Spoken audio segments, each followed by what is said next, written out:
We will begin this event by acknowledging that we are meeting on an Indigenous land that has been inhabited by Indigenous peoples from the beginning. As settlers, we are grateful for the opportunity to meet here, and we thank all the generations of people who have taken care of this land for thousands of years. I would like to acknowledge that living in the Ottawa-Gatineau region, I am on the unceded traditional territory of the Algonquin Anishinaabe people. I would also like to recognize that we all work in different locations, and therefore you're probably working on different Indigenous lands. And I encourage you to take a moment to think about on which territory you are today. Thank you. So as you may know, IP Talks is the first collaboration of our recently launched IP Village initiative, which is helping teach our clients how to navigate and use the IP ecosystem, and includes organizations that help Canadian businesses. Our core partners are the Business Development Bank of Canada, Global Affairs Canadian Trade Commissioner Services, Export Development Canada, the National Research Council's Industrial Research Assistance Program, the Intellectual Property Institute of Canada, the Department of Innovation, Science and Economic Development Canada, and of course, the Canadian Intellectual Properties Office. We understand that it takes many people's help to build a successful business, and we are all here to help you every step of the way. I'd like to take this time to introduce our wonderful panel of speakers. So today's webinar is co-hosted by CIPO, EDC, Global Affairs Canada, Trade Commissioner Service, and IPIC. And I am very delighted to introduce today's speaker panel. So from our IP Village partner, EDC, we have Megan Malone, who is an account manager at EDC, Export Development Canada, supporting Ontario-based technology companies to pursue international business opportunities. Before joining EDC, Megan held various positions across the public, private, and NGO sectors in Canada and abroad. She is a FIT certified international trade professional and a college professor of international business management. From our IP Village partner, IPIC, we have Sasha Mandy, who is a lawyer and patent agent who specializes in all facets of patent registration, enforcement, and validity. He drafts and prosecutes patent applications and industrial designs in a wide variety of technologies and for different jurisdictions. In addition to his drafting work, Sasha's legal training allows him to provide counsel and opinions related to the patentability of inventions, the validity of patents, the risks of patent infringement, and freedom to operate for a wide variety of physical products and processes. Further, Sasha has worked for national and regional law firms in Canada. We also have Amelia Choi, who is an IP and trademark agent in Canada and is the founder of her own IP firm, Choi Tech and Law Professional Corporation, which serves both domestic and international clients in protecting and enforcing their IP rights and in commercializing their IP assets. She assisted many Canadian SMEs in expanding their markets abroad, especially to Asia and particularly in China. She was appointed to represent Canada in the Presidential Task Force for SMEs and Entrepreneurship at the International Trademark Association, or INTA, in 2018, and was also appointed to be part of the INTA commercialization of brands leadership team, where she also served as the chair of the brand growth strategies for SMEs over the last couple of years. During that same period, she has also served as the chair of the IP Policy Committee at IPIC, and now is serving as the vice chair of the IPIC Anti-Counterfeiting Committee. From our IP Village partner, Global Affairs Trade Commissioner Service, we have Eric Boutin. As a trade commissioner, Eric is leading the intellectual property file for the Trade Commissioner Services at Global Affairs Canada.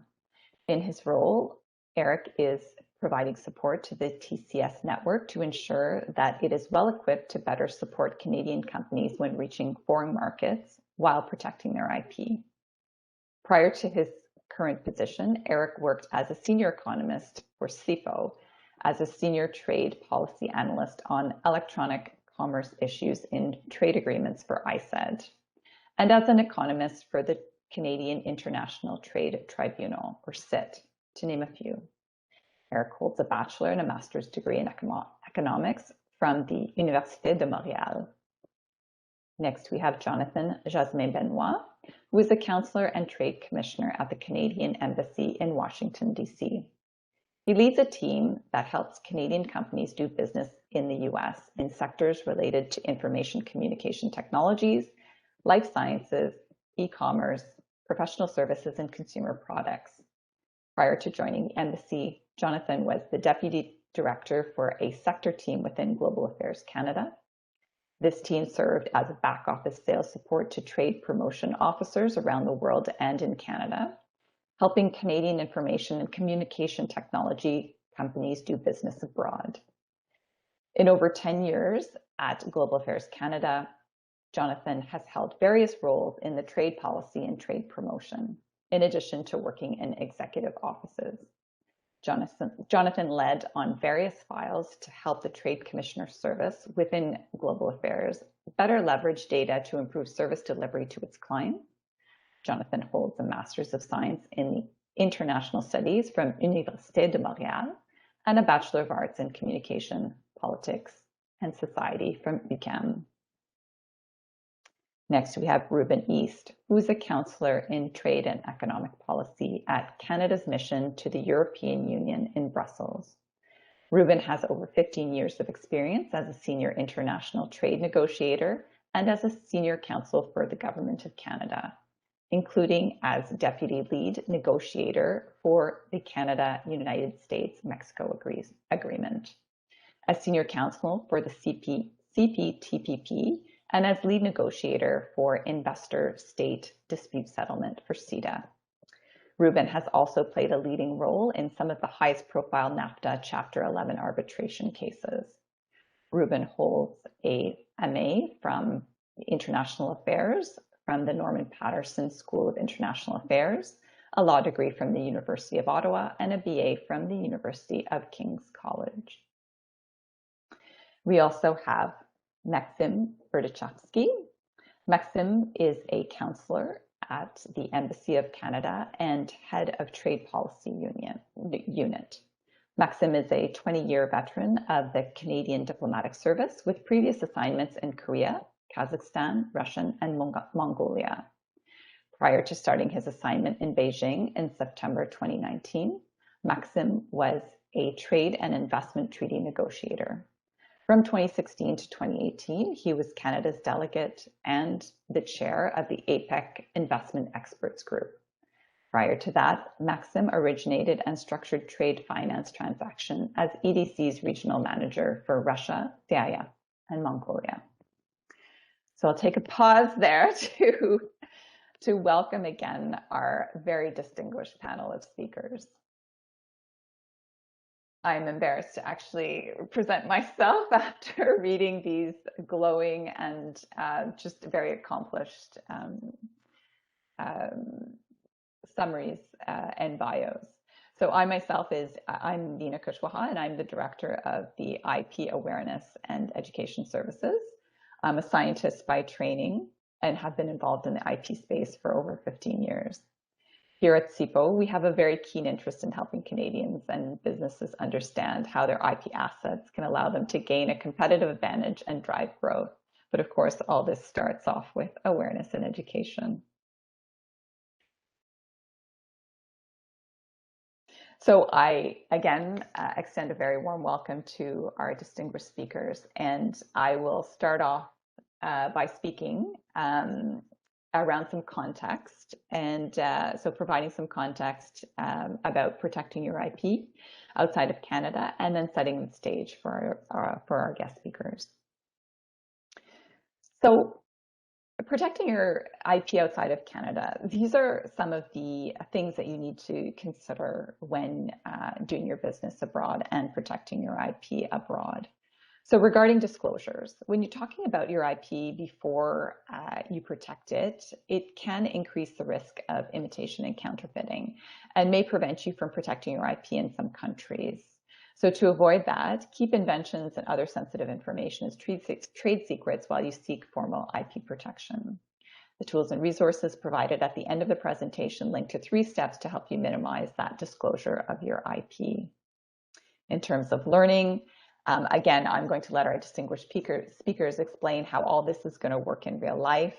But when you apply for formal IP protection abroad, you need to know about the following in each destination country. So the IP regulations, the laws, the languages, and the IP procedures.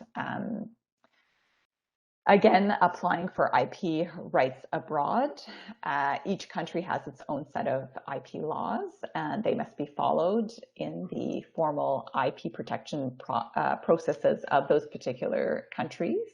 So even when you use an international application system, each country will examine the international application under its own specific IP laws. And so there are essentially 2 ways for applying for IP rights abroad. One way is to apply directly to the IP office of the destination country, and the second way is to use an international application system.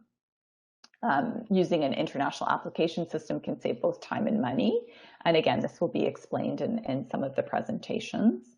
And of course, we also have, at the end of our presentation, tools and resources that will be provided to you to help you learn more about how to apply through these international application systems. Finally, if you suspect that someone is infringing on your rights, you should consult an IP professional. Check to see if your IP rights are being infringed, to assess the damage, and then to determine a suitable course of action to enforce your rights.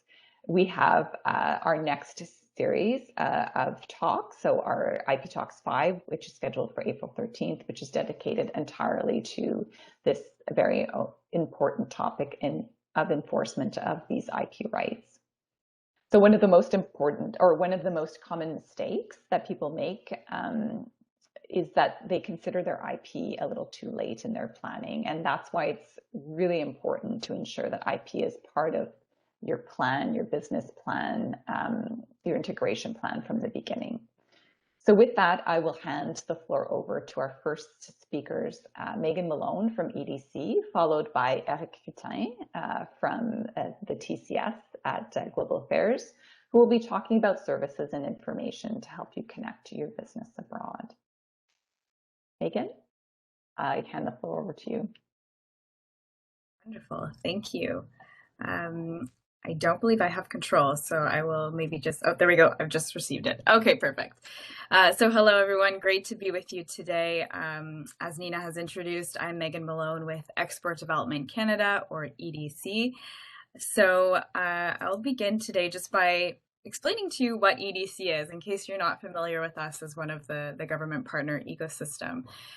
We are Canada's export credit agency, which many countries around the world have an ECA, an export credit agency.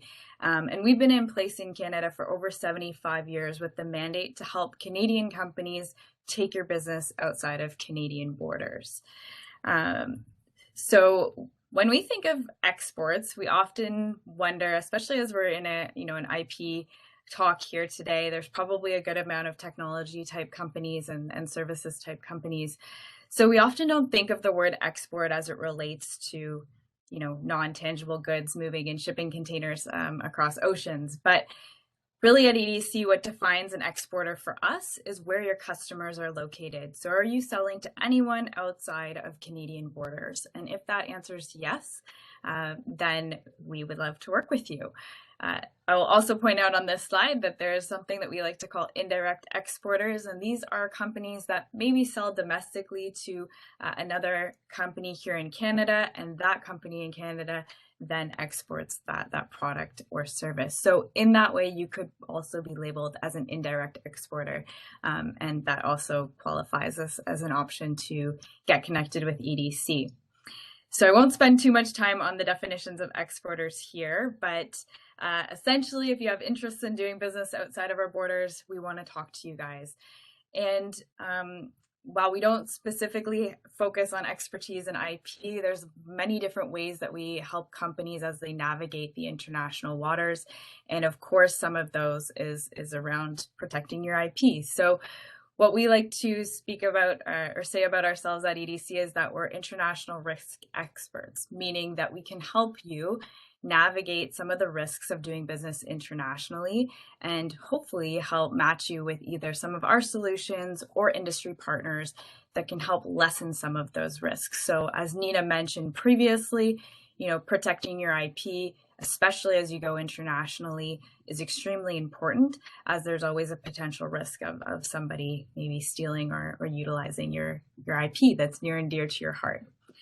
So there's a few ways that we work with companies in order to help you go internationally, and understanding there's a bit of a global context of this whole IP session. So briefly, the ways that we would partner with you is to help you unlock some of the financing that you might need for that global growth, maybe also for leveraging that to register your IP as you enter into new markets. Insurance to protect against the risk of not getting paid, because as you start to grow internationally, that might be a new risk that you encounter. Knowledge, and this is the section where I really feel like we have a lot more information around IP that we can share with you, and in the coming slides I'll share some specific free resources that you can access around IP information that might be useful. But we do have a team at EDC that answers Canadian companies' questions on a day-to-day basis. So if you're oftentimes we get questions from companies around, how do I register my IP abroad? What do I need to know about protecting my IP? Do you have references to different IP lawyers that I could speak to?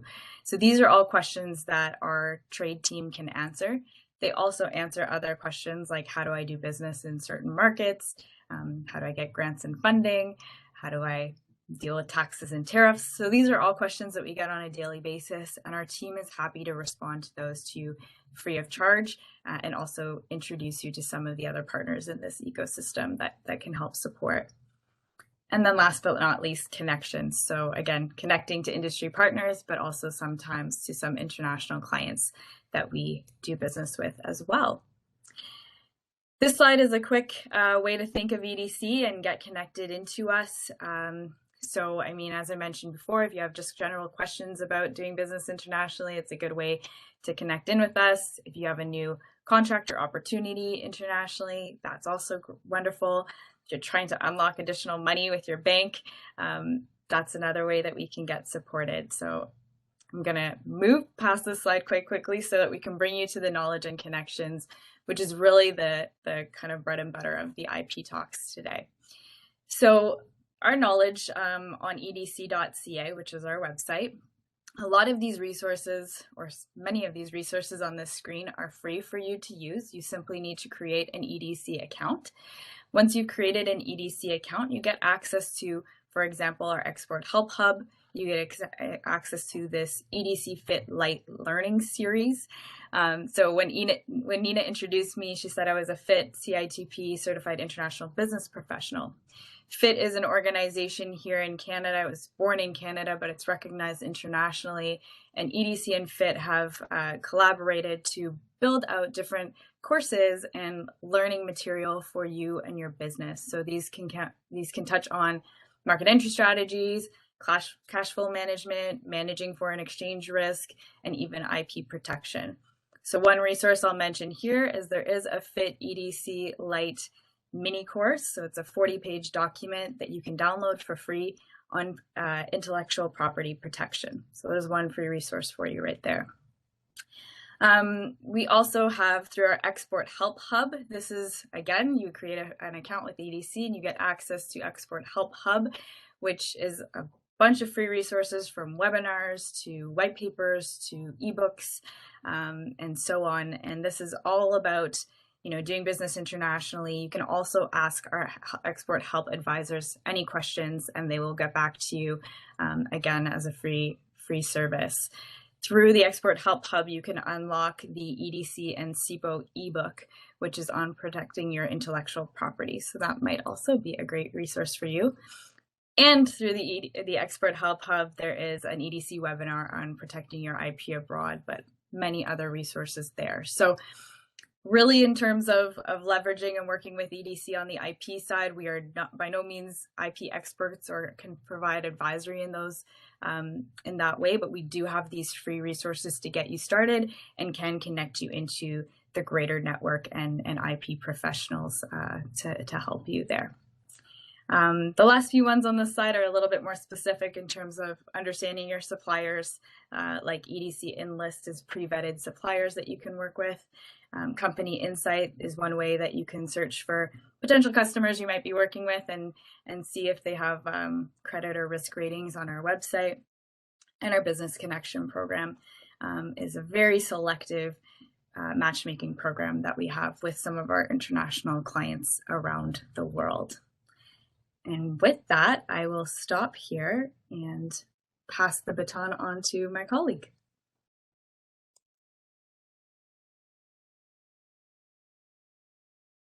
Yes, please, Eric. Perfect. Excellent. Yes. Hi.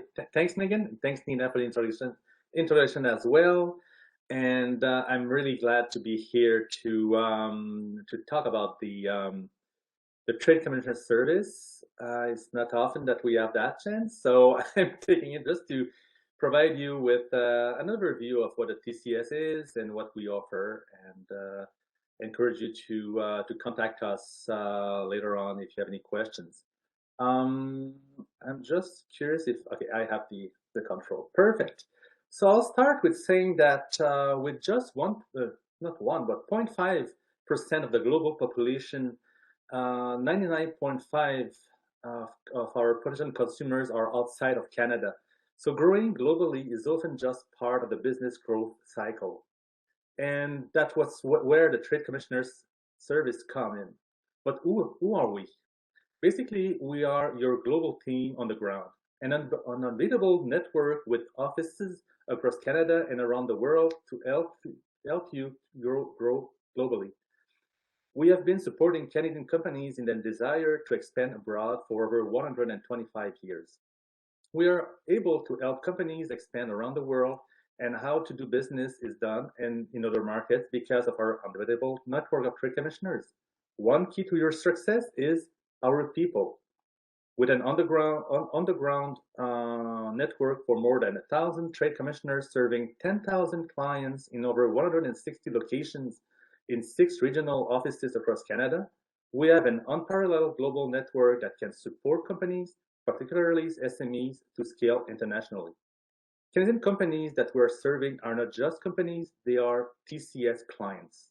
And working with us is free. These TCS services are offered free of charge to clients, companies, and organizations that are part of the Canadian business community and have meaningful economic ties to Canada, have good potential to add value to the Canadian economy, and more importantly, have the capacity for and commitment to internationalization, which means are export ready. When a company is ready and thinks they fit as a TCS client, our office across Canada are the best way to first connect with a TCS to prepare and plan. We provide on-the-ground service to Canadian companies, meeting and building a relationship and making sure they're ready to do business abroad. When approaching a bank for a loan, a company wouldn't submit a request without a business plan. The same is needed when contacting a trade commissioner. If we know more about a company, we provide them with better service. Once a company is ready to grow internationally, our regional offices also connect them with our offices abroad and where we have our trade commissioners working on the ground market. Many of the trade commissioners are local hires in countries abroad, selected for their business expertise, deep knowledge of their markets and contacts, and the kinds of strategies that are right for their market. Some of the things it's helpful for us to know about companies are like, what is unique about your company, product, or service? Who are the end users of your product and service? Which country and regional markets are you targeting? How do you plan to enter the market? When you plan to visit the market? The TCS helps Canadian businesses grow by connecting them with its funding and support programs. international opportunities, and its network for trade commissioners in more than 160 cities worldwide. We help companies grow globally through export sales, foreign investment, and other types of international commercial activities, such as developing science and technology partnerships. We're here to help Canadian businesses navigate market changes and challenges, build resilience, and grow internationally. Oops. But what exactly does the TCS do to help reduce risk and save time? We provide key market insights and practical business advice. We also help open the door to new business opportunities globally. We identify qualified business contacts, and we resolve complex business problems in foreign markets. We can also help Canadian companies gain a competitive advantage by doing business in a socially and environmentally responsible manner, which can mitigate risks, promote innovation, strengthen a company's brand, and improve their bottom line, particularly as the Government of Canada expects Canadian companies operating abroad to respect human rights, operate lawfully, and be socially and environmentally responsible. Our TCS network also helps Canadian exporters leverage business opportunities through free trade agreements, or FTAs. FTAs help diversify export markets, generate more wealth, and get more Canadians involved in international trade, as they can provide a competitive advantages. Canada has 15 ratified FTAs in force with 49 countries. Our network of FTAs give Canadian exporters access 1.5 billion consumers across the world, making our country a global trading hub. But what does that mean for intellectual property? These FTAs are important for Canada's growing knowledge-based economy and helps to foster competitiveness, innovation, and creativity. They provide transparent and predictable IP rules for Canadian businesses operating abroad, seeking to protect and enforce their IP rights abroad. They are particularly important for Canadian SMEs entering into or exporting to new markets. Global Affairs Canada is responsible for the IP-related trade policy, which means that we manage trade-related policy aspects of Canada's IP regime of rights and regulation, like WTO TRIPS. We are responsible for IP-related issues in the context of bilateral, multilateral, and regional negotiation, and we promote Canadian interest and perspective on IP issues with trading partners. To continue on IP, we all know that it's clear that innovation plays a vital role for the Canadian economy, and IP is at the center of innovation and economic growth. This is why there has been a desire to strengthen the capacity of the TCS in terms of IP, especially with the fact that SMEs that are holding a form of IP are 4.3 times more likely to expand internationally. There is definitely a role for the TCS to support Canadian SMEs reaching their international objective while protecting their intangible assets. As such, in the 2018 Fall Economic Statement, there was an announcement of the Canada's Export Diversification Strategy, which included transformative investment to enhance services and programs available to Canadian businesses from the TCS. As part of this strategy, the TCS received $25.4 million over the 5 years to support digital industries, IP, and e-commerce. So what has been done to increase the TCS capacity to help Canadian clients pursuing opportunities abroad with their IP assets? The TCS has created new positions dedicated to IP in head office, like here in Ottawa, as well in Beijing and Washington, to help clients with IP. Also, our CanExport SME program has been enhanced to cover some costs associated to IP, such as application fees to local authorities for the protection of IP in targeted markets, and the cost of engaging expert advice on regulatory issues, including on market access, trademarks, patents, and certification. As such, I invite you to take a look at the third IP talks presented at the beginning of March for more details on this CanExport program. We have also started to enhance IP resources for trade commissioners throughout the network to help them to better support their clients with their IP needs when expanding their activities internationally. We have also developed initiatives to better serve SMEs on IP.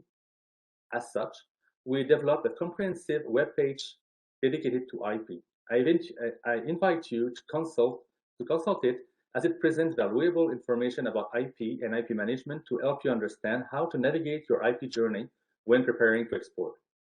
We are also enhancing our engagement with partners by joining the IP Village, for example, to ensure that our clients can fully benefit from the IP ecosystem.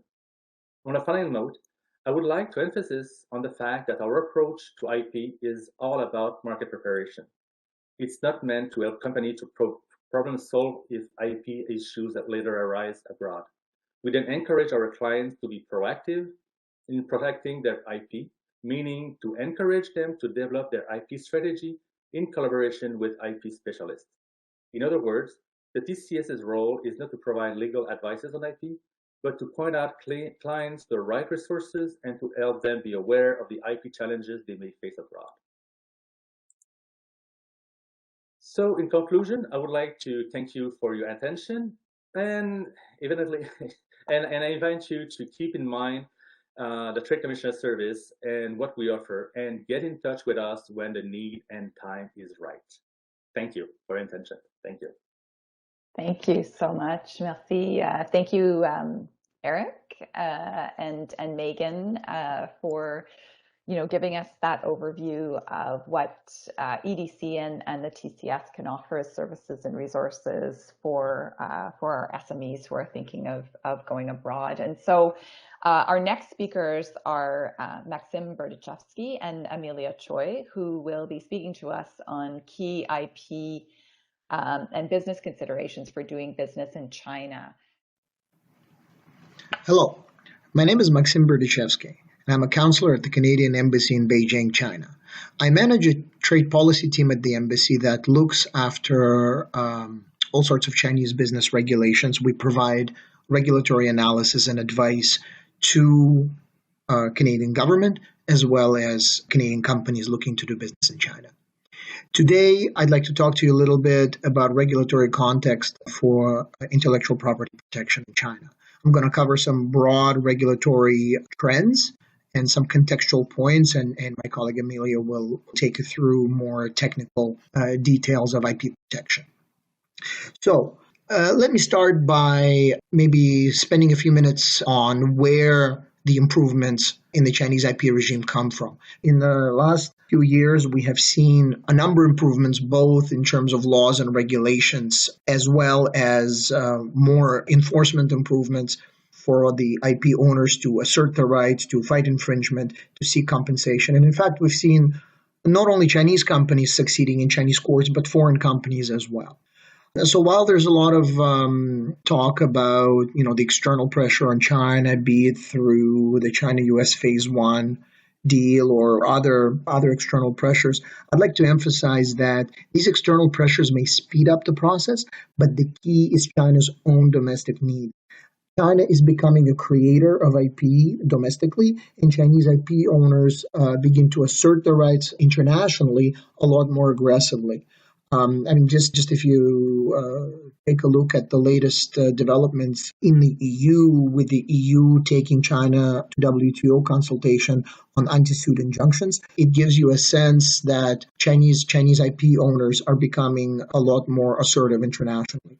So if I was to sum up this portion, I would say you can look at Chinese IP development or Chinese technological development generally in the sort of a trajectory of imitate, improve, innovate. So you start with just basically copying others, then you copy others and sort of fix their mistakes and make your own improvements, and then you become a true innovator. My sense is that China is probably in the improved stage right now, but graduating from that stage and moving into the true innovation stage. So then that begs the next question, strategy, IP strategy, what kind of strategy, why to have a strategy, how to implement a strategy. Well, let me translate this what, why, and how into a possible answer to these questions. So the what is that you as an IP owner, you need to decide what are your IP priority assets. Are they patents? Are they trademarks? Are they copyrights? Trade secrets? Because each one of them has, its own dynamic, and it requires its own sort of tactical considerations. Then you need to decide why you want to protect them. Are you pursuing an offensive strategy in the market versus defensive versus perhaps preventative. And depending what is your strategy in the market, again, your tools may be different. And then I guess the final question is, how will you do this? We would suggest you develop a strategy, you answer the first two questions, you engage appropriate counsel, seek qualified professionals, apply for the registration of your IP in China early on, and most importantly, be very careful when you make information public in the process of business development and your market development process, because disclosing too much early on without first registering your IP rights may jeopardize your ability to do so in the future. Now, what are some of the common pitfalls in all of that? So you have the preemptive registration by other people, entities. The solution to that, of course, get on this early, register your trademarks, apply for your patents before you enter Chinese market. There's also unsuccessful IP application or registration.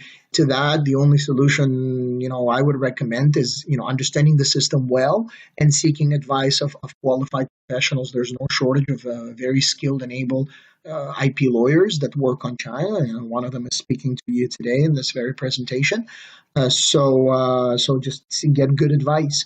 The other common pitfall is counterfeit products and other types of infringements. And again, the key solution to that is to register your IP in China early, monitor the market closely, and take legal action against infringers. And don't be sort of intimidated by the complexities of the Chinese legal system, because with good counsel and good advice, you should be able to navigate it well. Another item that is on our minds lately is the increasingly invasive regulators. The regulators in China, and of course, if you want to sell your product through general trade, meaning onshore, as opposed to the cross-border e-commerce window, you will need to obtain all the relevant permits and register your product. And the regulators are pushing on the scope and depth of information that goes far beyond of what, in our view, would be necessary for typical health and safety and product registration needs. And this appears to mostly impact trade secrets and proprietary business information. As an unregistered form of IP, it is at the greatest risk of so-called leakage. I mean, you can protect your trade secrets through strong, well-drafted contracts with appropriate remedies and dispute resolution clauses, but ultimately it is a business choice for each IP owner as to how much risk are you willing to take to enter the market. Now, let me just briefly touch on some related regulations. In data-intensive industries and businesses, you must be cognizant of a much, much more enhanced legal and regulatory framework on cyber and data security, cross-border data movements, personal information protection, etc. It may have effect on your ability or lack thereof of moving your in-market created data or other IP out of the country. Now, China has also significantly beefed up its regulatory framework on export controls to cover, amongst other things, the intangibles. So that means it's data, it's intellectual property, as opposed to physical goods. And this may also have an effect on your ability to move your in-market created IP out of China. Lots of other regulations to keep in mind as well, such as corporate social credit system. If you'd like to contact our team, we're happy to talk to you more about that. So basically, what can the Trade Commissioner Service do for you in China and IP? The colleagues at the embassy can help you check the registration status of particular form of IP in China, for example, your trademark or patent. We're happy to share information with you on common issues we see from other clients, of course, without breaking any client confidentiality. We're happy to talk about it in general terms. We can certainly refer qualified service providers with specific expertise for your specific needs. And we, most importantly, help you situate your market development plans in the broader regulatory context. So let me just close by giving you 4 recommendations. First, fully cost out your market entry strategy, including the IP elements. This is key, including for SMEs, and I would say particularly for the SMEs. Compliance, whether it's in-house or outsource, is paramount. And due to the regulations I just mentioned earlier, it's a very, very important element to keep in mind. The IP strategy itself is a must. I would say more is better than less, sooner is better than later, and definitely prior to your actual market entry. And finally, if you have any other questions or in doubt, please call us. Thanks very much. Hello, everyone. My name is Amelia Choi. I'm an intellectual property lawyer and a Canadian trademark agent. I'm the founder of Choi Tech & Law Professional Corporation. My IP firm works with a global network of IP professionals to serve both domestic and international clients in protecting and enforcing their IP rights and in commercializing their IP assets. I have assisted many Canadian SMEs in expanding their markets abroad, especially to Asia and particularly in China. Today, I will provide you with a brief overview on IP protection in China. As my colleague Maxime just said, there have been many changes in the IP landscape in China. In my opinion, these changes are for the better to help create a stronger IP protection and enforcement regime in China that promotes innovation and a healthy international business environment. The World Intellectual Property Office, or WIPO, released the Global Innovation Index 2021 that captures the innovation ecosystem performance of 132 economies and tracks the most recent global innovation trends. Canada has climbed from the 18th place in 2018 to number 16 in 2021 in the Global Innovation Index ranking, while China has climbed from number 17 in 2018 to number 12 in that same period. China also has the largest number of patent, trademark, and design filings based on the WIPO official statistics for a number of years. Therefore, just like doing business in any other parts of the world, register your IPs in China early before entering that market, because most types of IP are protected only in the country or region where the IPs are registered. It is very important for all Canadian businesses to consider their global IP strategy upfront to align with their overall business strategy. IP strategy cannot be an afterthought. Now, let's briefly look at the traditional forms of IP in China. First, an invention patent protects new, useful, and non-obvious technical solutions for a product, a process, or the improvements. Unlike Canada, where we have a grace period of 12 months, China has only 6 months from the inventor's disclosure of an invention to file a patent application, and it's under very restrictive circumstances. Therefore, file early before any disclosure of the invention. The term of protection is 20 years from the filing date of the patent application in China. You also have the option of filing a single international patent application under the Patent Cooperation Treaty, or PCT, to simultaneously seek patent protection for an invention in a number of countries, including China. Utility model. A utility model protects any new technical solution relating to the shape, the structure, or the combination of a product which is fit for practical use. The term of protection for a utility model is 10 years from its filing date. The utility model is very common in China for 2 reasons. First, there is no substantive examination for utility model applications. They are typically granted within 6 to 12 months. Second, the utility model can be used to protect the invention while the corresponding invention patent application is pending, provided that an application for the utility model and an application for the invention patents are filed in China for the same subject invention on the same day. Design patent. A design patent in China protects any new design of the shape, pattern, color, or any other combination of a product that appeals to the eyes and is fit for industrial application. In Canada, we call it industrial design. In China, the term of protection for a registered design patent is 15 years from the effective filing date. There's no substantive examination for design patent applications in China. Effective May 5, 2022, China can be designated in new international design applications under the Hague system, where you can file a single international design application to simultaneously seek protection for design patents in a number of countries, including China. Trademark. A trademark is a sign such as characters, logo, alphabets, numerals, 3-dimensional signs, color, sound, or any combination thereof that is capable of distinguishing the source of goods or services. It enjoins others' use of a mark that is confusingly similar to a registered trademark. China has a first-to-file system for obtaining trademark rights, meaning the first applicant who files a trademark application in China will be able to preempt all other later applications for the same or similar trademark in respect of identical or similar goods or services from registration. China gives a trademark owner 10 years of protection from the date of registration, and it can be renewed indefinitely for periods of 10 years each. Another option to register your trademark in China is to file an international trademark application under Madrid Protocol based on the pending Canadian trademark application or a Canadian trademark registration to apply for protection for the same trademark in over 120 countries, including China. Next is copyright.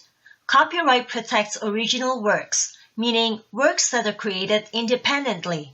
It protects intellectual achievements that are original in the literary, artistic, and scientific domains.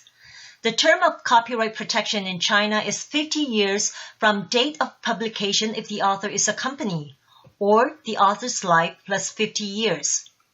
Though copyrights are protected at the time the work is created, even if it is not registered, copyright registration in China is still highly recommended to provide prima facie proof of the subsistence and ownership of the copyright in copyright disputes, for customs enforcement, and for use as evidence to prove prior rights in trademark proceedings and in domain name disputes.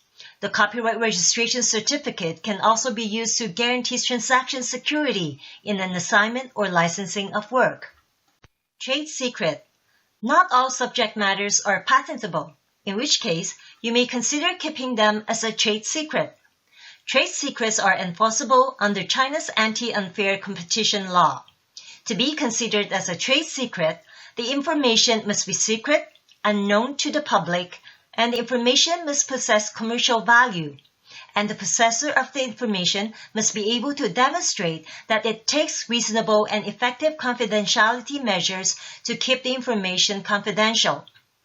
Under the 2019 amended law, the scope of trade secret has been expanded. More parties could be implicated, and statutory damages have been increased in trade secret theft cases. Shifting the burden of proof is another welcoming change, which makes it easier to prosecute trade secret theft cases in China.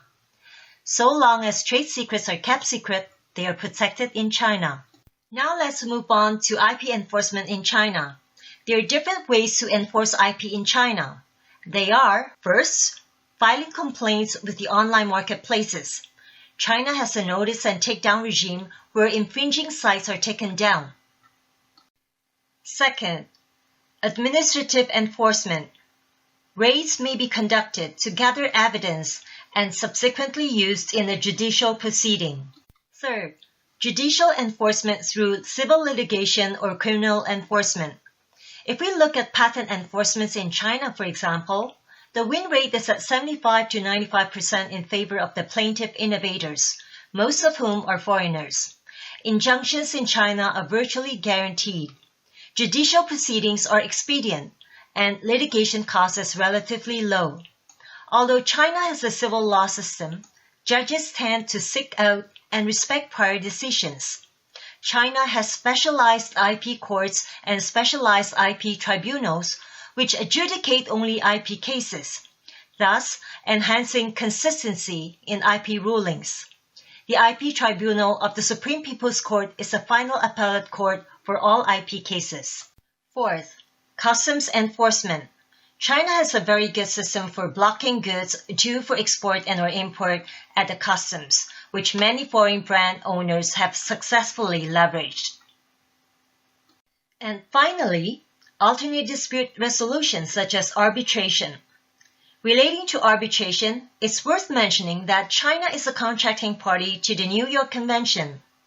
An important point is that Hong Kong, which is a common law jurisdiction, should be considered when choosing the arbitral seat in your contracts for the following two reasons. First, Hong Kong enjoys special advantages over all other jurisdictions in that it has signed an interim arrangement with mainland China in 2019, where parties seated in Hong Kong and administered by designated arbitral institutions in Hong Kong can apply for interim measures in mainland courts for property or evidence preservation and conduct preservation. Second, there is reciprocal recognition and enforcement of judgment in civil and commercial matters by the courts of the mainland China and courts of Hong Kong, and that includes all IP matters. Today's presentation gives you a very high-level overview of IP protection in China. You're welcome to contact me should you need further information and advice. Thank you. Excellent. I'll move on to our next speakers. So we are going to be hearing from Ruben East and Sasha Mandy, who will discuss the key IP and business considerations when doing business in the EU. Ruben, I pass the floor on to you. Thank you, Nina, and thanks for the opportunity to tell you a little bit about IP in Europe. So I guess you'll see when the slide comes up, I just have it's a one-pager, and essentially it asks a few questions, and most importantly for listeners, there's a set of resources on the side, of course, that are complementary to the appendices at the end of the presentation. And I urge you certainly to contact myself and the team here in Brussels for any of your IP questions. We're happy to answer them. So I guess the first one, if we could go to the next slide, please, is almost a rhetorical question. It should be anyway. Is it beneficial to register your IP in Europe? Answer, absolutely. And I guess the first part, there it is, thank you. Except for copyright and unregistered community designs, all IP rights can be registered in Europe, and urge you to do so. Otherwise, here's a few benefits of registering your IP rights. For one, it's going to protect you against misappropriation. So registering your IP rights helps to prevent competitors from taking advantage of your technical innovations, your business ideas, your goodwill, and reputation in the market. And just holding a registered IP right can be an effective deterrent. And if you need it, it'll be useful in enforcing your rights in the courts, should you need to, as I said. Second reason is generating revenue and building business partnerships. So you can license your IP rights to generate royalties, and your IP rights can be also a foundation for building licensing and franchising agreements, or even joint ventures. So a strong and diverse portfolio of IP, registered IP rights, that is, can also be used to leverage investment and can be a factor in terms of financing that you might be seeking. Third reason is protecting and improving your market share. So when you register your exclusive IP rights, you're more likely to protect your market share. And so it puts you in a much better negotiating position, for example, cross-licensing your IP rights to a competitor. So those are some reasons for why it's beneficial to register your IP rights. Then I have a few questions that I'll answer very quickly before I turn it over to Sasha Mandy, who will tell you more about the technical parts and complement this. First is did you know that you can protect your IP rights at either the EU or member state level? So in the EU, you can apply for EU-wide patents and trademarks, for example, but you can also apply for IP protection on a national basis in each country that you might be interested. And of course, this will depend a bit on your business needs. Next question I'll answer for you is, did you know that certain agricultural products and products that originate from specific regions in Europe may be subject to what they call geographical indications and are therefore afforded protection? So EU geographical indications, in a nutshell, protect the names of agricultural and food products originating from a specific region that have specific qualities or a reputation linked to the territory. Think, for example, sparkling wine produced in the Champagne region in France is the only thing that can be called champagne. And once registered, these geographical indications, or GIs, have no fixed term and don't need to be renewed. Canada also, of course, has GIs, for example, Canadian Rye Whiskey or Ontario Ice Wine. So it's something to consider if you're operating in that space to be aware of in Europe. There are quite a few of them and good to do some research. Next question that I'll answer for you is, did you know that copyright protection in Europe is granted automatically upon the creation of original work? So I mentioned at the outset that it's great to register. There are lots of benefits from doing so. In some cases, you don't need to register. Copyright is one case. So there's no requirement for a work to be registered for copyright, which is unlike patents, which is unlike trademarks and industrial designs.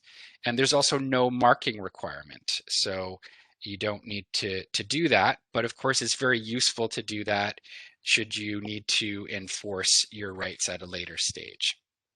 Final point is the resources again. It's and really we have a whole bunch of resources that can be helpful. The CIPO's guide, of course, protecting your IP in the European Union is wonderful, very useful. And we have some guides at Global Affairs Canada, which I've highlighted for you that you can click on those links as well. Exporting to the EU has a chapter on IP that you might find useful. Exporting services to the EU, if you're a service provider, you might find that interesting as well. There's a chapter on IP. And then lastly, I'll point out that soon in the next few months, we hope, and maybe even earlier, to have a full guide on how to protect your IP in Europe. So do look out for that. And finally, you'll see an email address there. As I said, don't hesitate to contact us. We are really just very much scratched the surface here. But you might have particular questions, particular needs. Don't hesitate to reach out to us in Brussels. Glad to help you. Back over to you again, Nina, before we have Sasha. Excellent. Thank you. Thank you so much, Ruben. Yes, and so Sasha, I will pass the floor on to you to take it from here.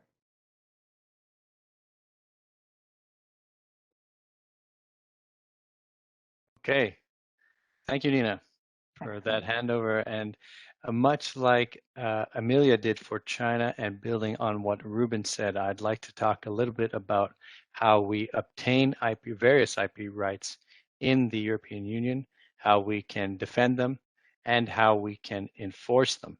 So let's go IP right by IP right. Let's talk about the first one, trade secrets. Now, trade secrets are kind of the catch-all of IP rights. They're considered quote unquote soft IP because it's not something that you don't take any steps to actively acquire it or register it within a government authority. They exist on their own, provided that you put in place the measures to keep that information secret and confidential. And the potential of protection provided by trade secret rights is extremely large. It can protect all kinds of confidential information that might otherwise not be protected by other types of IP. So examples would be client lists, know-how, recipes, algorithms, anything that would be confidential in nature and not disclosed to the public. But it's difficult to enforce trade secret rights because they must be enforced in the breach. Essentially, once a trade secret has been made public, say by an employee leaving your company, and then you want to stop that employee from carrying on business using your confidential information. And also, it won't stop other people from being able to use your trade secret if they've come up with it independently. So some advantages there and some disadvantages in the European Union for trade secrets. Let's move on to invention patents. Now, invention patents are are government-granted rights that exist in what are called inventions. So ideas that have been reduced to practice that protect products or services and the functionality, different types of functionality. In the European Union, they have a strict requirement for absolute novelty. What does that mean? It means before you filed your application with the government to obtain a patent, you cannot have disclosed or publicly made available your invention that you're trying to protect with the patent. As Ruben mentioned and others have mentioned, the typical process for obtaining a patent either in the EU, in any one of its member countries, is by filing what's called a regional or European patent application. And that's just a kind of administrative shorthand for going through the patent process at a regional or higher level. But ultimately, you will need to choose the countries in which you want your patent rights to be enforced in Europe. There is no such thing as a European European patent that is enforceable in all countries. It must be validated, or you have to choose specific countries in which you want it to be enforced. Now, that might change with the European Common Patent coming out, and there's some rumblings about that in the short term, but as we speak now, it's still something you have to go through country by country after you've attained it at the regional level. And for Canadian companies trying to patent in the EU, you want to keep in mind costs, because it is an expensive jurisdiction in where to obtain a patent, and so you want to think about why it can take so long, why it can be so expensive, and which countries you might be operating in. If you are only going to operate in the biggest markets in the EU, say Germany, the United Kingdom, which is still covered by the European patent, France, then it might be much cheaper to obtain EP patent rights. But if you want to patent in some of the smaller jurisdictions, which might require translations or pay other fees, it can be quite prohibitive. Another type of patent right is utility models. So this is generally easier than an invention patent to obtain, and it's somewhat similar. It requires only that the product be new. It doesn't have to be inventive in any particular way. There's no examination on the substance. And in some countries, particularly in big markets like Germany, you can file in parallel an invention patent and a utility patent to try to protect different aspects of your product. The term for utility patents is much shorter because it's generally easier to protect than an invention patent. So you're looking at 6 to 15 years depending on the country and where you obtain it. Now, copyright is interesting, right? Because as Ruben mentioned, it does exist as of the moment it is created, as of the moment the work is created. So there is no formal or legal requirement to register your copyright with a European authority to obtain it. However, there are significant advantages to registering your copyright at the regional level in the EU or at the national level. And registration is useful from a technical perspective and from a Canadian company perspective to prove that your company owns that copyright and that it does in fact exist as of the date that you have obtained your registration. It is relatively cheap to do so, so it's kind of a no-brainer to do if you have valuable copyright, for example, in the software that you might be providing as a service in the European Union. The term for copyright is very long, 70 years after the death of the last author or joint authors, so it will last for a very long time with no renewal fees. And there are moral rights in copyright. And what are moral rights? Well, some countries, Canada included, offer protection for what are called moral rights to copyright in addition to the traditional economic rights, i.e. you can't use this without permission.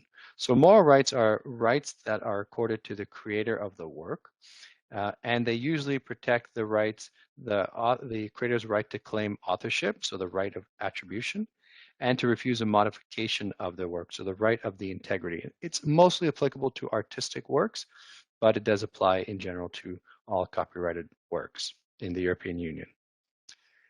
Design patents, which Amelia mentioned before, have different names in different jurisdictions. Design patent is kind of the global shorthand, but in the European Union, they're called community designs. And while it is possible to have rights, unregistered design rights by the mere publication of the design, it's generally recommended to go through the registration process of filing a community design application with the European Union Intellectual Property Office because of the advantages we've discussed in the past. Easier to prove, better enforcement options, etc.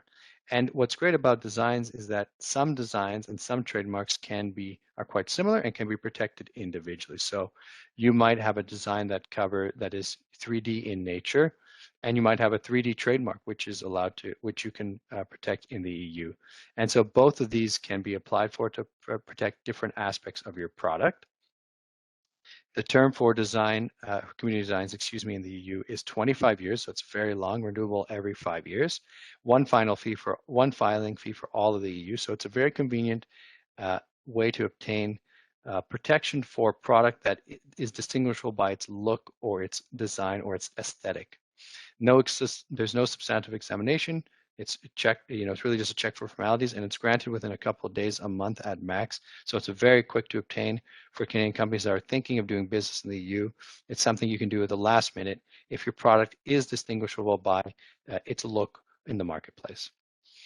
Finally, we'll talk about trademarks before I get into some key IP considerations. And there are options to file for trademark protection at the regional level versus the national level. So you can file a trademark to protect your brand in all 27 members of the EU, or you can do it in only those individual countries where you think you will be commercially operating or you think your competitors might be commercially operating. The EU requires that you use that trademark or you lose it. And that means genuine use is one of the prerequisites for trademark holders to maintain the validity of their trademarks and the ability to enforce their trademarks against third parties and unauthorized users. And now the law might be different in the individual member states of the EU, but that's the law at the regional level. And it is definitely recommended to register your trademark if you think you'll be using it in many countries of the EU, because at the EU level, there is no protection for what are called unregistered, sometimes called common law trademarks. These protection for any of these unregistered trademarks might be available in some member states. So building on the theme of what Ruben said, register or not, because this is something that must be considered before going into bringing your business to the European Union. And it's generally recommended to file applications with government authorities in the EU to register your IP rights before you do business in those jurisdictions, because of the advantage of the presumption that those IP rights are valid, that there's a proof of ownership, they're easier to enforce, easier to license. It's an asset that belongs to your company and that could increase the value of your company. However, there are still fallback positions and protections you can rely on if you have forgotten to register your IP rights, or if they have not been registered for whatever reason. Some countries will still provide laws that might protect you, but it's really a second best option. And if you want to enforce your IP rights in the EU, either against a competitor or some sort of unauthorized third-party user, you will have options at both the EU regional level and in the member states. And the same applies if you want to challenge or contest someone else's IP that is an impediment to you, the Canadian company, doing business in the EU. So that's it for me for now, but I will be back a little bit later to talk to you about IP in the United States. Yes, thank you. Thank you so much, Sasha. Exactly. So we're coming to our final speakers, and again, as Sasha mentioned, we'll be hearing from him once again. But now I'll pass the floor on to Jonathan Jasmin-Benoit, along with Sasha. We'll discuss those same types of considerations, but doing business in the US. Jonathan? Hello, everybody. Thanks for joining us and sticking around for this last part of the conversation on IP in the US. Similar to my other trade commissioner colleagues, I'm not an IP specialist myself. I'm a trade commissioner helping Canadian companies do business here. And so the focus of my part of the presentation will be a little more on kind of what I like to call the practical business considerations related to IP, which is things that businesses should be thinking about coming in the US. And so some of it will cover contract as well, for example, and how to deal with IP and contract, or some of the considerations to think about, I should say.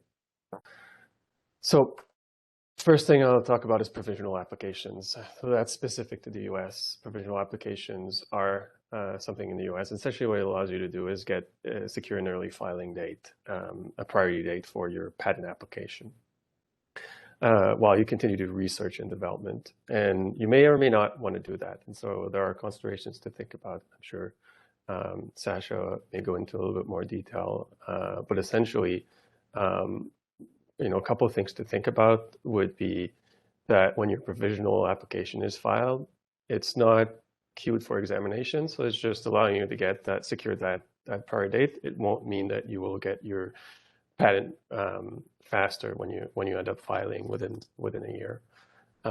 So the time that it stays in the provisional state, that's up to 1 year, just delays the issuance of the patent ultimately. It's also important to keep in mind that information must be detailed.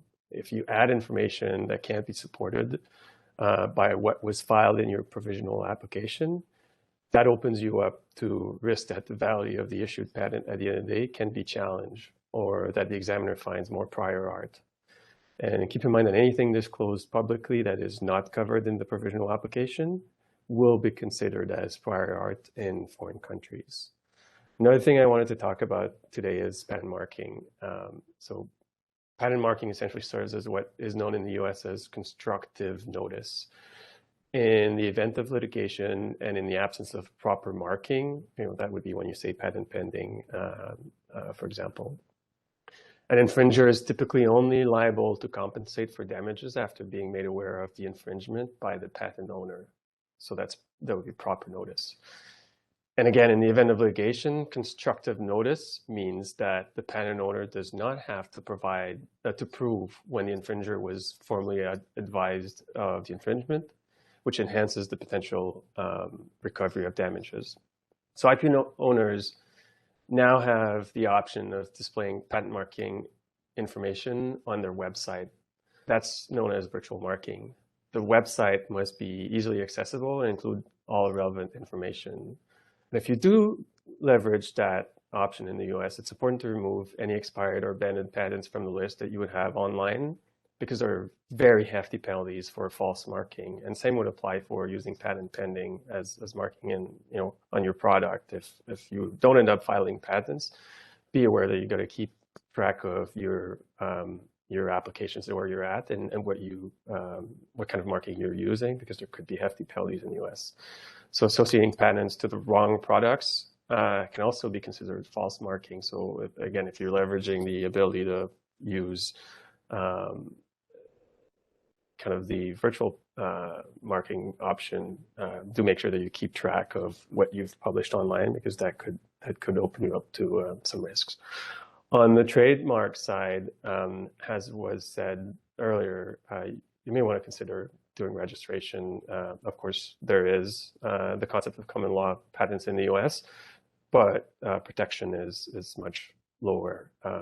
Be aware that, and the thresholds that you have to prove to demonstrate that you are using would be higher. And Sasha will go into a little bit more detail about that a little later today. Be aware that only US attorneys can file trademark applications in the US, and it's good practice to ensure that your Canadian and US agents are working in tandem. Often you'll be able to work through your Canadian agent to find a US agent that they may be working with. And so, those are often good ways to find a US agent and make sure that they're working well with your Canadian trademark agent. Before you establish your brand, do a trademark availability search online and in the US, the official US database, to have a sense of whether or not the trademark you want to use is already being used and has been registered. Keep in mind that registering your trademark in the US has a few benefits. One, it provides you with the exclusive right to use in the US jurisdiction for the goods and services that you've registered. It allows you to stop others from using confusing similar trademark more efficiently. It can be licensed and used to generate revenue and increase your brand's popularity. And after 5 years of registration, your registration may become incontestable. This limits, the kind of defenses an alleged infringer can raise. And if you file an application for trademark registration with the USPTO, you should start using your trademark as soon as possible. And finally, you may want to consider securing the relevant domain names, .ca, .com, .tv, what have you, when you're filing your trademark. Another thing I want to talk about today is the Bayh-Dole Act. The Bayh-Dole Act, or the Patent and Trademark Law Amendment Act, is a bipartisan United States legislation that was enacted in 1980. The name of the act comes from two senators who sponsored the bill, Birch Bayh and Bob Dole. Bayh-Dole legislation essentially legislates inventions generated wholly or in part from federally funded research. And the idea was that when the government was funding research, before, the government used to own a bunch of patents and weren't making use of it. And so what they want to do is make sure that the commercialization of patents was happening, and so they changed how they operated. But what ends up happening is that recipients of federal funding must follow certain guidelines and stay compliant with BIDL, and they may be forced to own the IP. And so if you're partnering with a US entity who's receiving federal funding, or if you're hiring students whose university is receiving federal grants, they may be required by law to own part of the patent or the inventions or whatever IP that they're generating. And so you just want to make sure that you're closely paying attention to who you're partnering with and whether they may be subject to requirements from BIDL. If I could ask for next slides, please. The other three topics I wanted to talk and look at time here will be okay. One is indemnification. IP litigation can be extremely expensive, and an IP indemnification agreement or clause can provide significant protection and can limit risk of liability if infringement issues arise. Battle of the forms is a concept that refers to a known issue where two parties will attempt to impose their own terms and conditions on the relationship or the transaction by incorporating them into contract language. So, for example, purchase orders or invoices. So what can happen is, for example, the system developer or a system developer uses a purchase order to buy components, and the components are delivered with an invoice. In that case, the purchase order may have an IP indemnification clause, but the supplier's invoice may have a clause that would negate that one. And in many cases, since there's, in cases where there's no signed purchase agreement or supply contract, the last form prevails, and the inclusion of the component in the system based on the invoice is considered acceptance of those terms. So while you had an IP indemnification clause in the purchase order, the invoice has another clause that negates it, and what ends up being applicable is the last one that you signed, which is the invoice, which may have been signed by somebody else in the organization. So you may not have even realized that you were negating your IP indemnification in accepting to make the payment and signing the invoice. Another topic I want to talk about today is contracts. Whether you're hiring employees or contractors, intentional management of IP rights and ownership is paramount. Don't assume that the company will own the IP asset automatically. IP ownership is not automatically conferred to a company for ideas developed by its employees. So you always want to make sure that you've got clauses in contracts and agreements that address IP rights. So both with your employees or contractors that you hire, do take a close look at IP ownership. And that kind of leads me to the last topic, which is kind of for SMEs who are preparing for venture capital or eventually some sort of exit. I want to highlight a few red flags in IP due diligence. And some of the biggest red flags are ownership issues, or open source software compliance, missing or incomplete contracts and NDAs, how you deal with prior art, and mismanagement. And so one of the things I would give as an example is you form your company, but some of the IP by the company was created before the company was formed.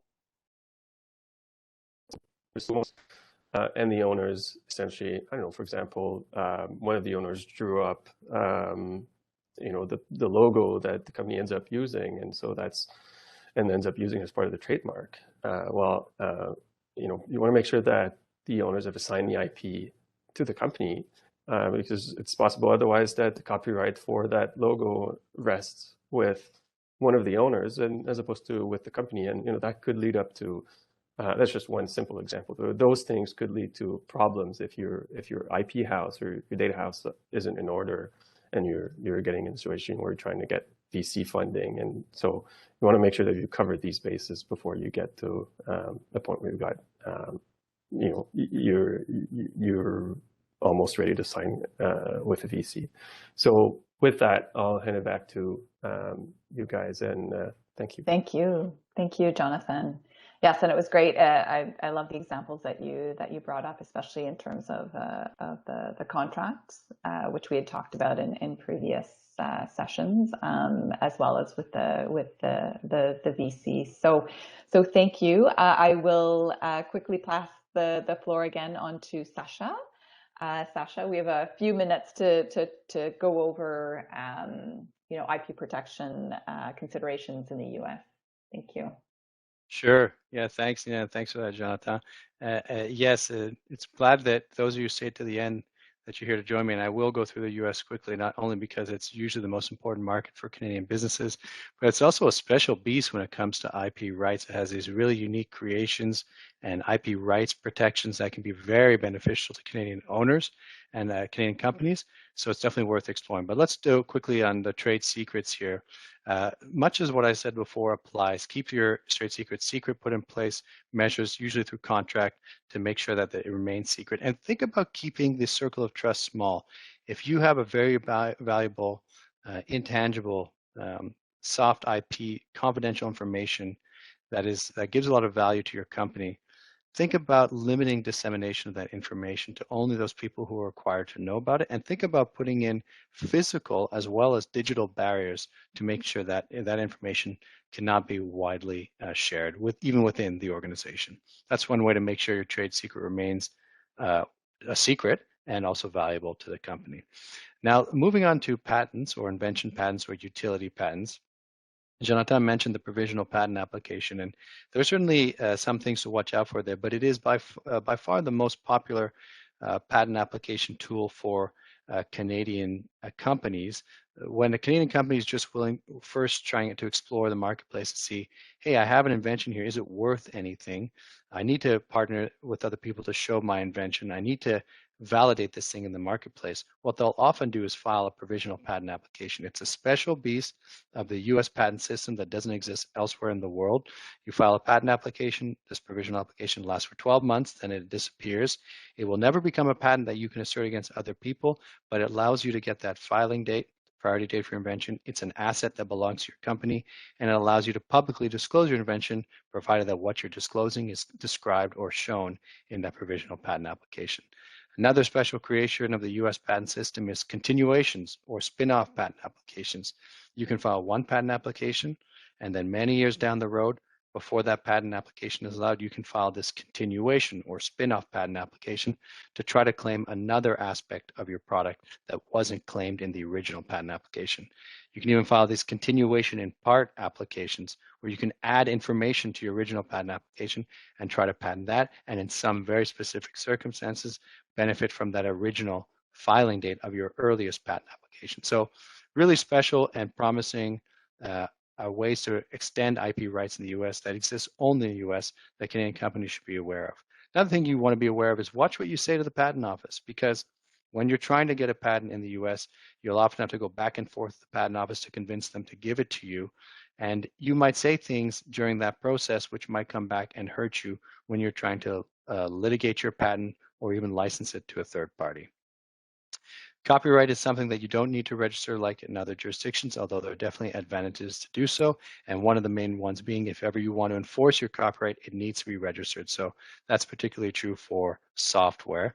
If you're going to hire someone to help you create a copyrighted work like software or some artistic work, make sure you have an agreement in place that governs that activity and that says that the creator of that work will assign their rights or transfer their rights in the work to your company. That has to be in writing, so make sure that's done. Give notice, use that copyright symbol that you've all seen before, the C encircled in a circle, because it puts the public on notice that you have copyright in the work that's being displayed, and allows you to claim certain remedies later on if ever there's a problem or dispute that needs resolving. Design patent, a very, very powerful tool in the United States. I give the example of a very famous court case, Apple versus Samsung, where Apple sued Samsung because Samsung was violating, Apple accused Samsung of violating Apple's design patent rights. Essentially, Apple had filed multiple design patents for the look of the iPhone when it first came out, and Samsung's phones were found to be very similar looking to that Apple product. And so Samsung was condemned to pay billions of dollars in damages later reduced on appeal, but then also had to face injunctive relief. They could not bring their product into the United States. So it was a major, major setback for Samsung, all because of the power of a design patent. You can file design patents and innovation or utility patents in parallel, one to protect the look of your product, the aesthetic, one to protect its function, and they can be two parallel IP rights that can provide a real good spectrum of protection for your IP.